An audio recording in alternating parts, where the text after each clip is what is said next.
Hola a todos, ¿cómo les va? ¿Cómo andan? Este video es continuación del video donde les explicaba algunos tips para analizar un método de producción y poder relevarlo en forma apropiada. Aquí les voy a contar cómo armar la hoja de operación estándar, qué datos debe contener, cómo debemos escribirla, cómo tomar los tiempos con cronómetro de ese método, cómo definir las valoraciones y los suplementos y finalmente poder llegar a un valor de tiempo estándar de la operación. Y antes de comenzar le quería contar la importancia de tener los tiempos de producción de los distintos productos que fabricamos o de los distintos servicios que realizamos, de tenerlos bien claros. ¿Por qué? Porque son la base sobre la cual se van a tomar un montón de otras decisiones que si no los tuviéramos, tomaríamos las decisiones pero un poquito más en el aire. Si nosotros tenemos claro los tiempos de producción, podemos planificar mejor nuestra producción, saber en qué momento van a comenzar y finalizar cada lote, en qué momento le vamos a entregar el producto a nuestro cliente. Vamos a poder planificar nuestros gastos de mano de obra y de materiales. Vamos a poder dimensionar mucho mejor el tamaño de nuestros almacenes, tanto sea inicial, intermedio o almacén final. Pueden ser la base para la capacitación de nuevos operarios. Si nosotros tenemos bien claro cuáles son los tiempos que nos llevan a hacer los productos existentes, podemos capacitar mucho mejor a los nuevos operadores que van a estar ingresando. También con los tiempos podemos planificar procesos nuevos o podemos planificar la producción de nuevos productos que vayamos a encarar. Vamos a poder identificar mejor la categoría de los operadores que necesitamos, entre otras cosas. Ahora sí, vamos de lleno a hablar sobre el tema. Los archivos que yo voy a estar utilizando están en mi página web, los pueden descargar de ahí y ahí van a poder tener el formato, las fórmulas y todo lo que yo voy a utilizar. Bueno, aquí ya estoy con el archivo de Excel donde voy a plasmar el método relevado. Este archivo es como un archivo básico, general, que yo puedo utilizar para luego ir adaptándolo a las distintas situaciones. Lo pueden descargar de mi página web, va a estar siempre colgado ahí. Ahí pueden ver entonces las fórmulas que utilizo y bueno, y todos los formatos. Como les decía, en este archivo vamos a poder ver la hoja 1 del método, en la que yo siempre prefiero colocar una cuestión más gráfica de cómo se organiza el espacio de trabajo del lugar. Bueno, arriba de todos vamos a tener el encabezado de la hoja.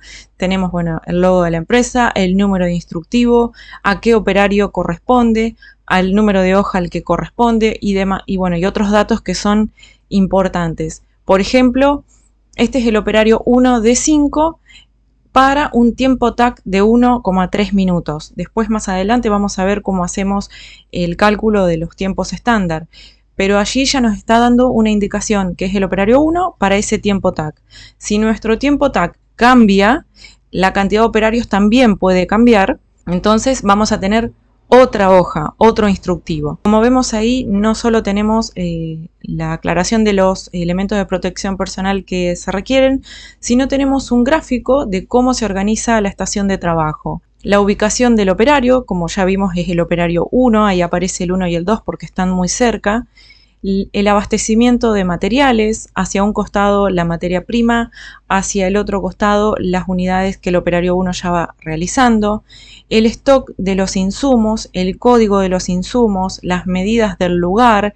Podemos incluir en este cuadro mucha información, todo lo que nosotros necesitemos para poner a punto el puesto de trabajo, más que todo si es un puesto de trabajo que se desarma y se arma, si es algo que no está fijo. Si está fijo también va a ser obviamente necesario, pero lo vamos a utilizar mucho más para puestos que se desarman y se vuelven a armar para cuando se necesita hacer este producto. Fíjense cómo este tipo de información ayuda mucho a lo que es 5S. Si bien puede ser un lugar en que las 5S no estén implementadas, este tipo de información tiene que ver con la S número 1 y con la S número 2, ¿sí? ¿Qué es lo que se necesita en el puesto, en el lugar de trabajo y en qué cantidades y dónde se van a acomodar? Está bueno, como yo le decía en otro momento, todas mis sugerencias van a ir hacia el lado del Lean Manufacturing, así que está bueno incluir este tipo de información en la hoja de operación estándar. Siguiendo con la confección de la hoja de operación estándar, vamos a ir ya con la hoja número 2, de la hoja 2 en adelante las que sean necesarias para escribir la totalidad del método que relevamos. Para la lectura de las operaciones prefiero imprimir la hoja en vertical, ¿sí? Porque va a ser un poco más ameno para el operador en planta tenerlo en vertical más que en horizontal, pero un detalle. El logo de la empresa, todo el encabezado va a ser similar a la hoja número 1 y aquí vamos a tener otra distribución de la información. Vamos a tener el número de operación, el detalle de la operación, lo que va a decir y las fotos. A mí me gusta una distribución como la que sigue, en donde uno puede ajustar cuánto escribe y cuánta cantidad de fotos hay. A veces en algunas operaciones no hace ni siquiera falta una imagen o una foto ni un esquema, y en otras hacen falta mucho más. No está de más decirlo, pero lo aclaro. En la hoja de operación estándar no se agrega, no se anota ningún tipo de operación que tenga que ver con preparación de la máquina o con preparación del lugar de trabajo. Ese tipo de actividades son cuestiones de setup, son cuestiones de preparación que no tienen que ver con el producto en sí. Así que no tienen que incluirse en esta instancia. Tal vez puedan hacerse otro tipo de hojas de setup, por ejemplo, u hojas de proceso, pero no iría esa información aquí. A menos que, como ya le mencionaba en el otro video, sea una actividad de lubricación de la máquina o de limpieza de la máquina que inherentemente tenga que ir dentro de la operación, porque si no, no puede continuarse, porque no puede seguirse. Por ejemplo, cada 20 piezas se lubrica una parte de la máquina. Bueno, eso iría incluido dentro de la operación, pero en el resto de las cuestiones de preparación de máquina no irían aquí. Y ahora les quería comentar una cuestión importante para la gente que trabaja con tiempos cronometrados, como es mi caso. Yo no trabajo con tiempos o tablas estándar. Es la definición de cuándo inicia y cuándo termina una actividad para definir la longitud óptima, la que mejor se adapta a nuestro proceso. Y ahora les voy a dar algunos ejemplos. En las tres ocasiones, en los tres casos, la actividad es la misma, nada más que está desagregada o agregada en distintas cantidades de operaciones según el caso. Para mí, la organización que me sirve es aquella que tiene un sentido de inicio y final. Es decir, si un operador estira la mano para tomar un objeto, es imposible que no pueda hacer ese mismo operador la operación que sigue, porque ya tiene el objeto en la mano, tiene que hacer algo con ese objeto, colocarlo, ensamblarlo, ajustarlo, algo tiene que hacer. A mí no me conviene dividir la operación ahí, o sea, voy a tratar de buscar un sentido de inicio y fin para cada actividad. Esa actividad la va a poder hacer una persona o el compañero que sigue o el anterior, pero no se va a poder dividir en dos. Por ejemplo, aquí en esta tabla, yo no dividiría en 6 operaciones esta secuencia: tomar traba plástica, posicionar traba plástica en orificio haciendo presión con la mano, tomar aplicador de pegamento, se queda con el aplicador en la mano. Próxima operación, colocar pegamento alrededor de la traba. Yo no lo dividiría tanto porque aparte es mucho más difícil y mucho más engorroso hacer la toma de tiempos y todo el análisis de tiempo que lleva cada uno. En mi caso lo que yo hago es, por ejemplo, tomar traba plástica y posicionarla en orificio haciendo presión con la mano, ¿sí? Toda esa actividad en conjunto la hace un solo operador y no la puede dividir. En la última opción vemos cómo en una sola operación agrupa toda la descripción que antes veíamos, incluso el pasar la pieza al próximo operador, cosa que no sabemos si es una actividad que le va a tocar a este operador en ese momento, si es que nosotros hacemos un balanceo de línea posteriormente con otra cantidad de operadores. Entonces, pasar la pieza al próximo puesto no puede estar mezclada con actividades con actividades operativas, y las otras actividades operativas que están ahí agrupadas pueden dividirse un poco más, pueden dividirse por lo menos en dos, que es el ejemplo del medio que yo les daba recién. Otra consideración a tener en cuenta al momento de dividir una actividad para incluirla en nuestro método, en nuestra hoja de operación estándar, es que sea pequeña, lo suficientemente pequeña como para que en una posterior balanceo de línea nosotros podamos acomodar las actividades con mucha más flexibilidad, pero no lo suficientemente pequeña como para no poder cronometrarla. O sea, tiene que tener por lo menos 1 segundo de duración, que es lo que aproximadamente una persona, estando en planta, un analista con carpeta en mano, puede llegar a percibir entre una operación y otra. Si la operación es muy chica, va a ser difícil de detectarla. Volvemos a la hoja 2 de nuestro método y ahí les quería resaltar una cuestión más. Si tenemos en nuestra empresa productos que son muy similares entre sí, tengamos en cuenta que la descripción de los métodos tienen que ser similares entre los productos y en cada hoja específica de cada uno resaltemos las cosas que son diferentes, las cosas que diferencian a ese producto del resto, pero tratemos de que las hojas de los productos que son similares entre sí sean similares también y tengan solo resaltado las diferencias entre ellos. Esto nos va a dar una información mucho más homogénea y también nos va a dar una mejor visión de lo que implican los métodos de todos esos productos que son similares. Bien, ya tenemos la hoja de operación bien redactada, las operaciones bien separadas. Ahora nos metemos de lleno en el tema de cómo hacer la toma de tiempos de esas operaciones. Como les explicaba en el otro video, cada vez que tenemos que hacer una actividad en planta, siempre tenemos que avisar a los encargados o a los responsables, a los supervisores de que vamos a estar haciendo una actividad en la que tal vez interrumpimos con nuestro trabajo, interrumpimos haciendo consultas y preguntas a los operadores. Con los encargados de planta tal vez nos podemos ayudar en cuanto a que ellos nos sugieran cuáles son los mejores operadores para hacer esta medición con cronómetro. ¿Por qué? Porque necesitamos operadores que sean experimentados, que sean constantes en su trabajo, que sepan la actividad, que no sean ni los más veloces ni los más lentos, que tengan un ritmo de trabajo que se pueda sostener a lo largo de toda la jornada laboral. Es como que tenemos que elegir dentro de la dotación que tiene la empresa a los operadores, pueden ser 2 o 3, que sepan hacer la actividad y que sean representativos de lo que sería un operador estándar haciendo esa actividad. Trataremos de hacer las mediciones con cronómetro, como es el método que yo utilizo, siempre en las primeras horas de jornada de trabajo del operario. ¿Por qué? Porque el operador va a estar descansado, va a estar lúcido, no al inicio del turno, no al inicio en la mañana, sí 1 hora después o 2 horas después, en donde el operador va a tener la mayor lucidez y va a poder seguir la secuencia recomendada en forma correcta. ¿Por qué no lo hacemos de tarde o por qué no lo hacemos en la segunda mitad de trabajo del operador? Porque ya va a estar más cansado, ya puede llegar a cometer errores o a tener pausas en las que se pierde o en las que se desconcentra, y todas estas cuestiones del cansancio las vamos a considerar dentro de los suplementos que nosotros agregamos para obtener el tiempo estándar. Pero nuestro tiempo observado tendría que ser el mejor tiempo posible, sin interrupciones, sin este tipo de cuestiones.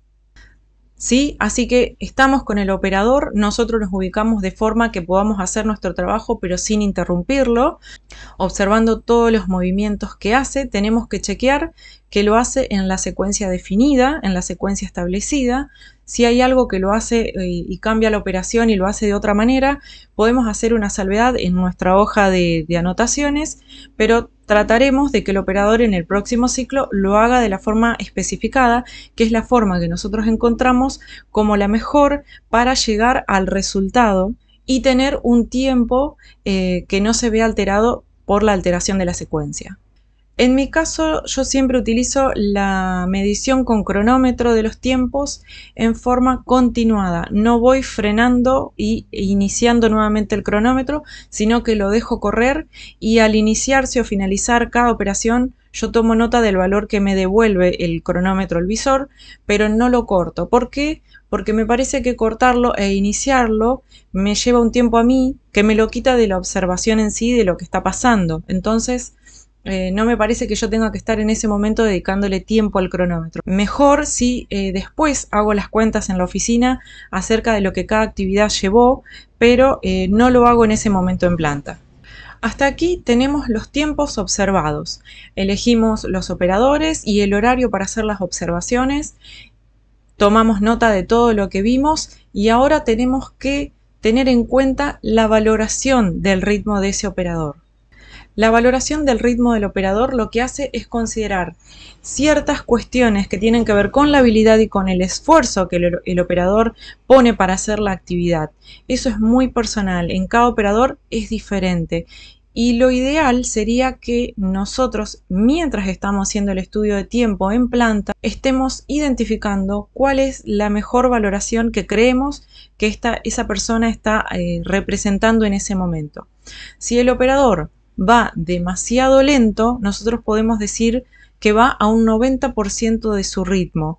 Y este 90% de su ritmo lo que va a hacer es achicar el tiempo observado para llegar a un tiempo normal. El tiempo normal lo que nos da es un tiempo independientemente de la persona que lo realizó. En teoría, si nosotros observamos distintos operadores, cada uno afectado por su tiempo, por su valoración, tendríamos que llegar a un tiempo normal muy similar para todos ellos en las distintas operaciones. Vuelvo a repetir, el tiempo normal independiza la observación del operador que la realizó, porque estamos corrigiendo precisamente el valor observado. El factor de calificación, esta valoración, es algo que no deja de ser un poco subjetivo. Está seleccionada por el analista, es a criterio del analista, lo va a tratar de hacer de forma más objetivamente posible, pero no deja de ser algo un poco subjetivo esta corrección de tiempos observados. Pero ¿qué sucede cuando no podemos identificar ese factor de calificación, ese porcentaje por sobre el cual o por debajo del cual está trabajando el operador? Podemos recurrir a algunas herramientas para tratar de aclararnos esta situación. Podemos analizar una misma operación realizada por dos personas diferentes. Podemos filmar la operación y acelerar la operación o ir frenando el video hasta que veamos un ritmo de trabajo que nos parezca ok y veamos en qué velocidad está funcionando el video. Podemos tomar un método, una hoja de operación estándar de otro método o de otra operación que ya sepamos que está validada en producción, que ya está comprobada que funciona y está bien tomada, y comparar pequeñas actividades de ese método y del nuestro para ver cómo está, para ver si el operador se desempeña igual en uno u otro caso. Pero para no caer en tener que definir un valor de decir 90% o 95% sin ningún otro parámetro numérico del cual agarrarnos, yo prefiero usar el método de Westinghouse, que tiene 4 factores que hacen a esa valoración. En el archivo que les comentaba, que pueden descargar de mi página web, van a poder encontrar en la pestaña Valoración esto que les estaba comentando del método de Westinghouse. Para mí es bastante claro, funciona muy bien. Los 4 factores sobre los que trabaja son habilidad, esfuerzo, consistencia y condiciones. Condiciones se refiere a condiciones ambientales. Es algo que yo prefiero considerarlo en los suplementos, lo tengo en cuenta después, aquí no lo agrego. Solamente voy a trabajar con habilidad, esfuerzo y consistencia. Como vemos, habilidad, hay una definición de libro, yo esto lo saqué del libro de Métodos y Tiempos de Niebel, y define la habilidad como la destreza para seguir un método dado. Pueden buscar más bibliografía al respecto si les interesa profundizar más en este tema. Pero a grandes rasgos aquí están las definiciones y las clasificaciones que se hace de cada factor. Por ejemplo, un ejemplo aquí un poco ficticio, Juan Gómez y Carlos González al realizar la actividad de soldadura de cubiertas superiores, cada uno tiene un desempeño, una calificación diferente. Juan Gómez era muy bueno, era sobresaliente en su actividad. Entonces, podemos decir que trabajó un 11% por encima de lo que sería un desempeño normal. Carlos González también era bueno, pero no tanto. Podríamos decir que trabajó un 5% por encima del desempeño normal. Aquí tenemos una hoja de toma de tiempos básica que podemos utilizar para una actividad. Acá tenemos 5 operaciones para esa actividad y le tomamos los tiempos a Juan Gómez y a Carlos González 2 vueltas a cada uno, ¿sí? Como vemos en la fórmula, los tiempos, por ejemplo, de Juan Gómez, lo vamos a ampliar un 11% porque como él era muy bueno en su actividad, utilizó menos tiempo que el necesario. Entonces le vamos a agregar un 11% a ello. En el caso de Carlos González le vamos a agregar un 5% a sus tiempos observados. Lo cual me va a dar, aquí pueden ver luego la fórmula, un tiempo normal promedio para ambos operadores. Entonces hasta aquí tenemos tiempo observado por valoración, tenemos tiempo normal. Continuamos con los cálculos de suplementos y holguras para llegar al valor de tiempo estándar. No hay una única tabla, no hay un único valor que debe agregarse o no debe agregarse para las holguras. Hay como cuestiones recomendadas. En lo que es suplementos se trata de agregar todas aquellas cuestiones que tengan que ver con lo que afecta ambientalmente al operador. Van a tener holguras constantes que son cuestiones que no pueden independizarse de ningún operador, que tienen que ver con necesidades personales y fatiga básica, así sea el trabajo que haga, siempre después de 9 horas de trabajo, de 8 horas de trabajo, va a tener un porcentaje de fatiga, y cuestiones que tienen que ver con una fatiga variable, que ahí sí tiene que ver con el peso, el ruido, la iluminación, la temperatura ambiente, y que van a variar, por supuesto, con cada operación. Aquí también estoy con una tabla con una información obtenida en Niebel y Freivalds, este libro de ingeniería industrial que tiene muchísima información y en la que yo puedo ir seleccionando. En este caso seleccioné algunos factores que sí afectan a la operación que estaba analizando y que me dieron un porcentaje total de 11% para considerar sobre el tiempo normal y obtener así un tiempo estándar de operación. Si volvemos a la hojita de la toma de tiempos que estábamos analizando recién, tenemos aquí nuestros tiempos normales, que si los afectamos con un 11% más de holgura, nos va a terminar dando, como vemos aquí, unos valores un poco mayores. Y aquí llegamos recién a nuestro tiempo estándar, nuestro tiempo de ciclo total de la operación de 75,4 segundos o expresado en minuto 1,3. Como vemos, nuestro tiempo de ciclo y nuestro tiempo TAC están muy cercanos. El tiempo de ciclo tiene que ver con el tiempo que le lleva al operador realizar determinadas actividades y el tiempo TAC tiene que ver con el tiempo en que la empresa tiene que realizar un producto para poder hacer una entrega de un lote en un tiempo estipulado a un cliente. Una cuestión más con respecto a los suplementos es que cada suplemento, cada operación puede tener un porcentaje de suplemento diferente. No porque todos los operadores trabajen en una misma empresa, en toda la empresa tiene que haber un único porcentaje de suplementos. Puede ser que la persona o que el sector de conformación de chapa se encuentra en un galpón donde hay muchísimo más calor que en el resto de la empresa. Entonces el suplemento tiene que ser diferente. Lo mismo si son operadores que están sometidos a ruidos, siendo que otros operadores no lo están. Entonces, por cada grupo homogéneo de actividades tiene que tener un suplemento diferente a otros grupos homogéneos de actividades. Recuerden que la hoja de operación estándar tendrá que estar disponible en planta y en la oficina de ingeniería para la consulta de quien lo requiera. Y se va a actualizar en la medida que sea necesario, siempre que un operador encuentre una mejor forma de realizar el trabajo o que alguna cuestión en cuanto a materiales o el lugar de trabajo cambie, tendrá que actualizarse la hoja de operación. Está bueno también hacer un video que refleje las operaciones de la hoja de operación estándar que estamos dejando en vigencia. Entonces podemos ver en el video tal cual los movimientos del operador haciendo ese tipo de actividades.